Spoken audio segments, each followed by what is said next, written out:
¿Quién es el doctor Kiko Tekal?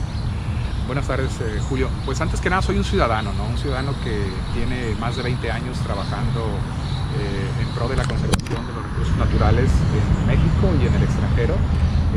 Dentro de mis credenciales académicas, pues soy ingeniero agrónomo zootecnista. Tengo una maestría en planificación ecológica por la Universidad de Pensilvania. Tengo una maestría en manejo de vida silvestre por la Universidad de East Stroudsburg University, las dos en Estados Unidos, y tengo un doctorado en gestión ambiental por la Universidad de Extremadura. Ahí me gradué con cum laude, o con honores cum laude, y dentro de mi trayectoria profesional he sido también, pues se me han otorgado diferentes premios, como fui el primer mexicano que obtuvo el premio Pablo Canevari por allá en el año del 2002, y el Servicio Forestal de los Estados Unidos me ha otorgado diversos premios internacionales, precisamente por los diversos proyectos de conservación. Pues he trabajado también en organizaciones de la sociedad civil, tanto nacionales como internacionales, y hoy dirijo una empresa que se llama AVES, es Asesores Ambientales Vinculados a Empresas Sustentables. Es una empresa que conformamos un servidor y otro grupo de amigos, todos ellos especialistas en el área ambiental o en diferentes tópicos de la gestión ambiental. Y en los últimos 2 años he estado colaborando con GPO en diversos proyectos de conservación, sobre todo en aquellos que están orientados primeramente a hacer una base de datos sobre aspectos de lo que tenemos de aves en la zona, qué especies son las que tenemos, para elaborar a partir de esa línea base, elaborar diferentes proyectos y estrategias de conservación en este rubro, ¿no? ¿Cuál es la importancia de cuidar los ecosistemas, los sistemas Ramsar, por ejemplo? Bueno, yo creo que primero vamos a definir lo que es un sitio Ramsar. Un sitio Ramsar se le conoce como sitio Ramsar porque fue en la ciudad de Ramsar, Irán, por allá en el año de 1972 más o menos, donde se celebró una reunión de expertos en humedales esa reunión tenía como propósito el conservar sitios que tuvieran más de 20.000 aves acuáticas, del grupo de aves acuáticas, y conforme ha pasado el tiempo estos criterios biológicos se han ido ampliando, ¿no? Entonces la realidad es que son humedales de importancia internacional, pero llevan el nombre de Ramsar y así se le conoce de manera coloquial a este listado de sitios que, por ejemplo, en México tenemos 240 de estos sitios Ramsar, y a nivel mundial andamos más o menos por ahí en los 1.450 sitios Ramsar, ¿no? Entonces, ¿Y Sinaloa? En Sinaloa tenemos 9, compartimos 2, uno con el vecino estado de Sonora y el otro con Nayarit, pero en general tenemos 9 humedales de importancia internacional. ¿Por qué? Pues porque el estado de Sinaloa, en estos más de 560 kilómetros de litoral costero que nosotros tenemos, pues existen diferentes lagunas, sistemas lagunares que reúnen estos criterios biológicos de los que habíamos hablado con anterioridad. Que estos criterios, con que tú reúnas uno de esos 9 criterios y el país que es signatario de esta convención Ramsar, que está afiliado o es una organización que está afiliada a la UNESCO, a la Organización de las Naciones Unidas, y se hacen todos los trámites, se llenan las fichas Ramsar, se llenan las fichas técnicas, perdón, y el país signatario te propone ante el Consejo Ramsar, pues entonces se hace la revisión correspondiente y ya se designan estos sitios como tal. Pero ahora es importante que aclaremos lo que es un sitio Ramsar. Un sitio Ramsar tiene como propósito la conservación y el uso sustentable de los recursos naturales. La palabra clave es el uso sustentable de los recursos naturales. ¿Qué es lo que quiere decir esto? Quiere decir que estos sitios son importantes desde la perspectiva biológica, pero también se puede dar uso a estos humedales, se pueden utilizar estos humedales. Tanto así que inclusive en México hay una laguna de oxidación, o sea, un sitio en donde se le da tratamiento a las aguas cloacales, que fue designado como tal, ¿no? Y hay muchos sitios Ramsar, habría que checar, pero me atrevo a decir que en la mayoría de estos sitios, de una u otra manera, se realizan actividades económicas. el 30%, por ejemplo, del arroz que consumimos se produce en humedales y ese 30% viene de humedales Ramsar. Entonces, los servicios que nos dan los humedales son muchos, pero sí se puede hacer un uso sustentable de estos recursos, ¿no? Entonces, nosotros tenemos aquí en Sinaloa, pues si nos vamos de sur a norte, está Marismas Nacionales, está Huizache-Caimaneros, está Ceuta, está en la Ensenada de Pabellones, Bahía de Santa María, está la bahía de Navachiste, luego tenemos la bahía de Topolobampo y luego tenemos la zona que tenemos compartida con Sonora, que es, no me acuerdo bien del nombre, pero se comparte. Itzamuri. En Itzamuri, sí. Entonces sí tenemos nosotros sitios Ramsar, pero en todos se hacen actividades productivas. Menciona algo muy importante, doctor. Aquí las actividades productivas se pueden realizar en ese tipo de sitios protegidos.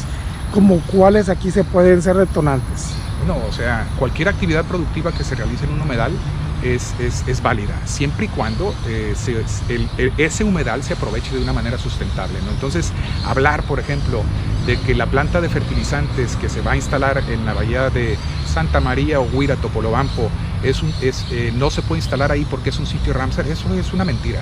O sea, hay que entender que es una actividad productiva, es una actividad que no va a contaminar, es una actividad que por el contrario va a buscar maneras de tener esta sustentabilidad que se está hablando. ¿Por qué? Porque vas a tener programas sociales, que es un eje de la sustentabilidad, vas a tener programas de conservación, que es el otro eje de la sustentabilidad, y vas a tener el desarrollo económico, ¿no? Entonces, hablar de eso es hablar de que sí se pueden hacer actividades productivas. Es más, en Topolobampo, en la misma bahía de Topolobampo se realizan actividades productivas. Tenemos ecoturismo, tenemos el transporte marítimo que entra y sale ahí, el trasiego de buques que se tienen, tenemos granjas acuícolas, tenemos cacería.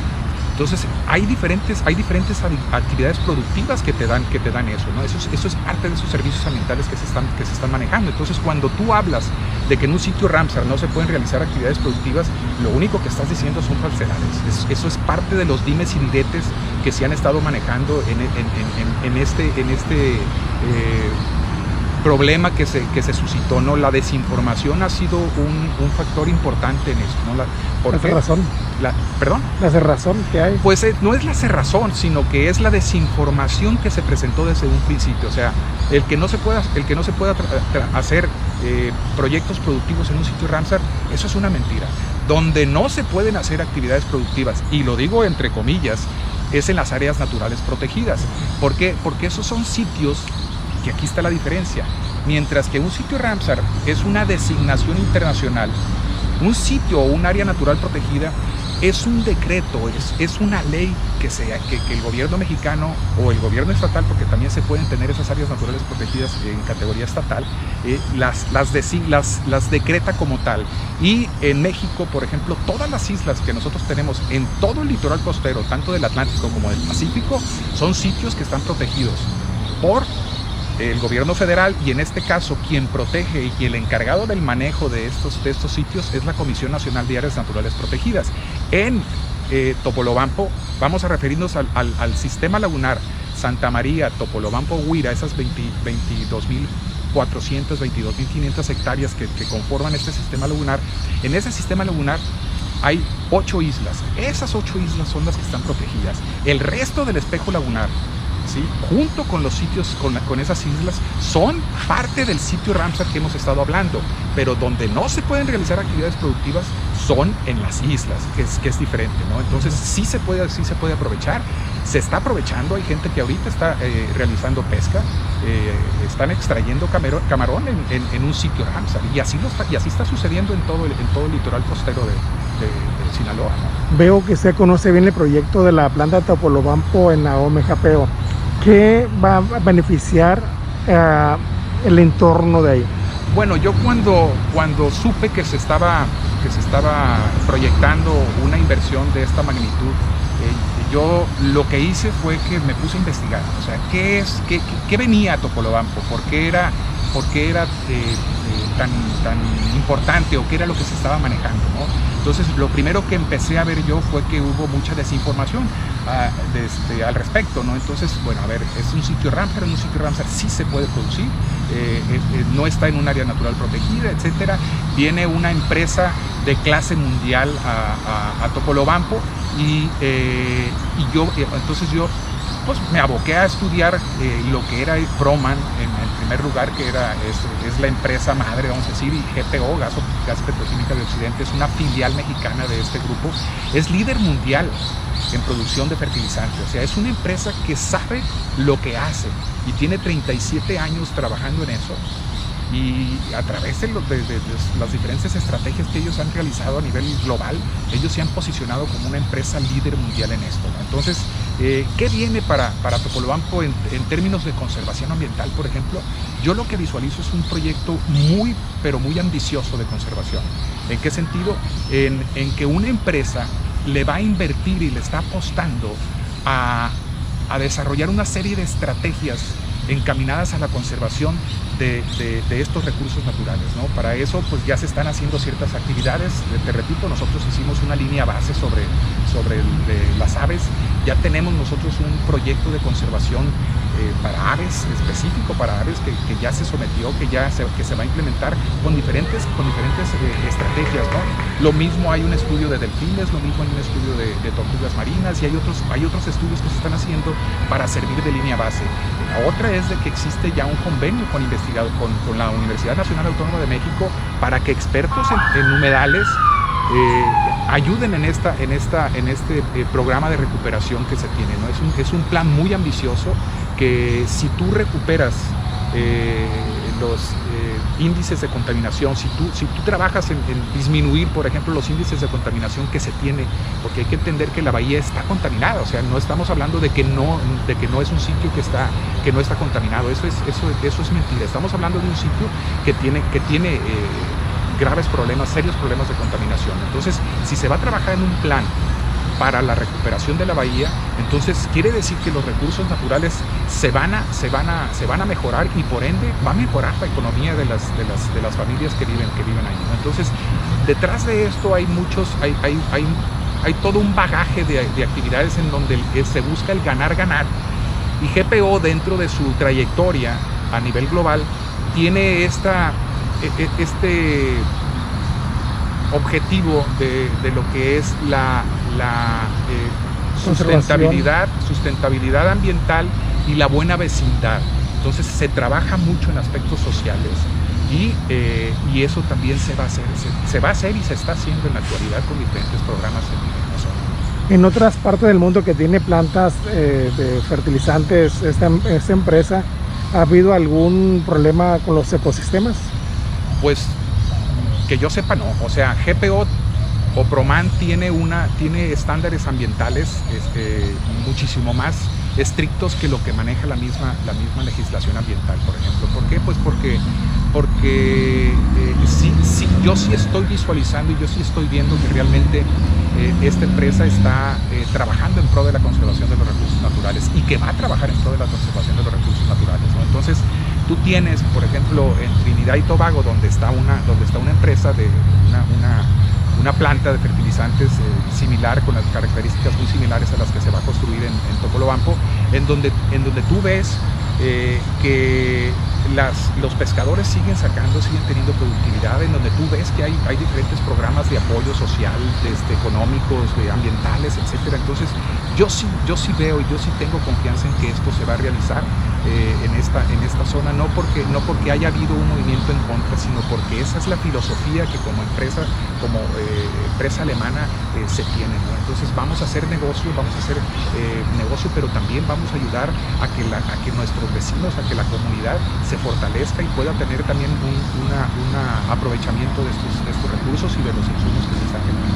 Esto quiere decir que, aparte de los múltiples beneficios que va a generar el campo mexicano, las manos de obras a las nuevas generaciones que se están preparando, viene a impulsar prácticamente rescatar todas esas áreas que se requieren, porque el gobierno federal pues no tiene sustento económicos para poder elevarlo, ¿no? Pues este sería un proyecto único en México, yo creo, y probablemente en Latinoamérica, en el sentido de que una empresa, o sea, capital privado, le va a apostar a la conservación, más allá de lo que se establece en las manifestaciones de impacto ambiental. O sea, los resolutivos de las manifestaciones de impacto ambiental son una cosa que ellos lo están cumpliendo, y ojo, lo están cumpliendo sin producir ahorita un solo kilo de fertilizante, ¿no? Entonces ellos están realizando una serie de estrategias en donde te repito, es el ganar-ganar. Yo invierto en esto para recuperar esta especie, yo invierto en esto para recuperar esta otra especie, yo invierto en esto para que se fortalezca el tejido social, yo invierto en esto para que los pescadores puedan tener una mejor calidad de vida. Entonces esa es la diferencia, ¿no? No hay un proyecto que yo sepa a nivel nacional que tenga una inversión proyectada a futuro para la recuperación de un ecosistema tan importante como es este. Doctor, ahora la importancia de contar con esta planta aquí en Sinaloa y en México.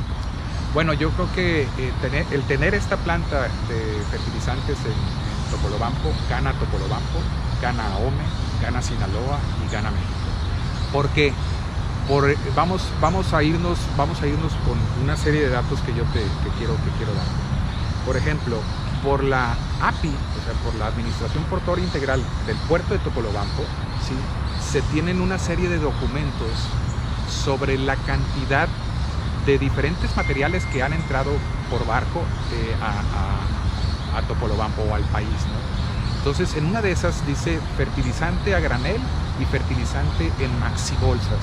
Entonces, de enero a agosto de este año, aún y con la pandemia, se han más o menos la suma total de las toneladas de esos dos fertilizantes que dicen, no sé qué tipo de fertilizante sea, claro, ¿no? Puede ser urea, puede ser amoníaco, puede ser, yo no lo sé, pero estamos hablando de cerca de 460,000 toneladas, que si tú divides esas toneladas en el número de días que han pasado desde enero hasta agosto, el número es muy similar a las toneladas de fertilizante, a las toneladas de amoníaco que se están proyectando producir en Topolobampo, con gas y petroquímica de Occidente. Entonces, ¿qué quiere decir esto?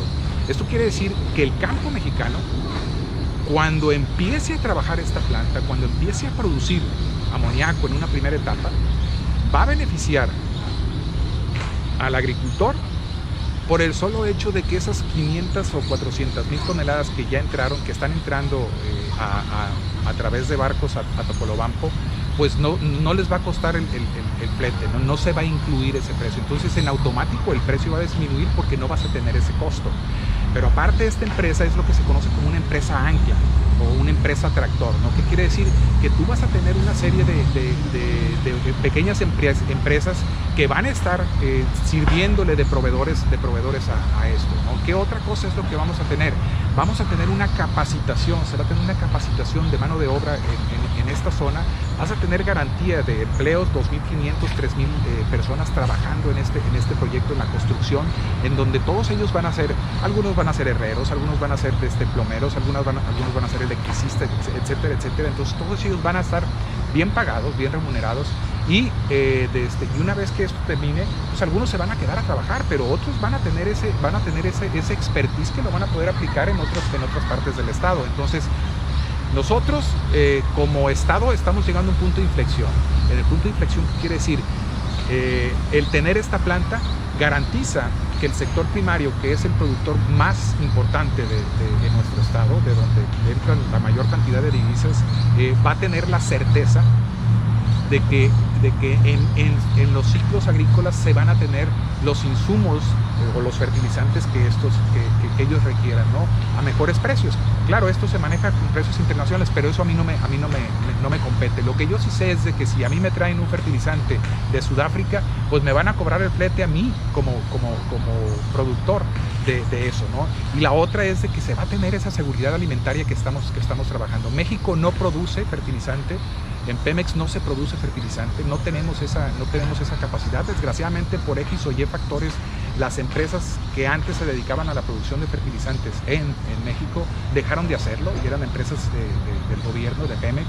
Entonces ahora llega una inversión privada que dice, ok, yo le apuesto y creo en el mercado nacional, creo en el mercado sinaloense, creo en la gente de Topolobampo para poder establecerme aquí para yo surtir un insumo agrícola en el corazón agrícola de México, ¿no? Entonces Actualmente hay un desabasto, ¿no? Hay mucha incertidumbre. cada ciclo agrícola se maneja que no hay fertilizante.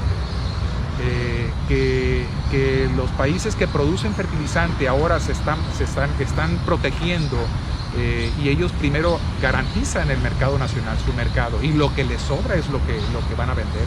Eso es una realidad, o sea, es algo que sufre año con año el agricultor, no solamente sinaloense, ¿no? Sino de prácticamente todo el país. Entonces aquí lo que se busca es precisamente eso, ¿no?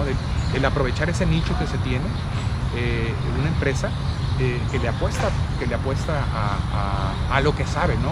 Que es una empresa que se dedica a la producción de este tipo de fertilizantes. Usted como experto en medio ambiente, ¿cuál es el llamado que le hace a la ciudadanía en general, incluyendo a nuestros gobiernos? Pues yo creo que hay que reflexionar sobre esto. Esta es una oportunidad única que se tiene a nivel nacional, no solamente para el Estado, sino yo pienso que es para todo el país. Es una oportunidad única de atraer más inversiones, de apostar por un desarrollo sustentable para la región. O sea, viene esta empresa con altos estándares, las empresas que siguen se les pueden pedir estos mismos estándares ambientales, y no solamente eso, sino que contribuyan en este esfuerzo que iniciaría o que estaría liderando Gas y Petroquímica de Occidente para la conservación de estos recursos naturales, para que la gente de esa zona tenga más empleos, pueda tener una mejor calidad de vida, ¿no? Entonces, el votar a favor de la planta, para mí es votar a favor de Topolobampo, a favor de AOME, a favor de Sinaloa y a favor de México. Muchas gracias, doctor.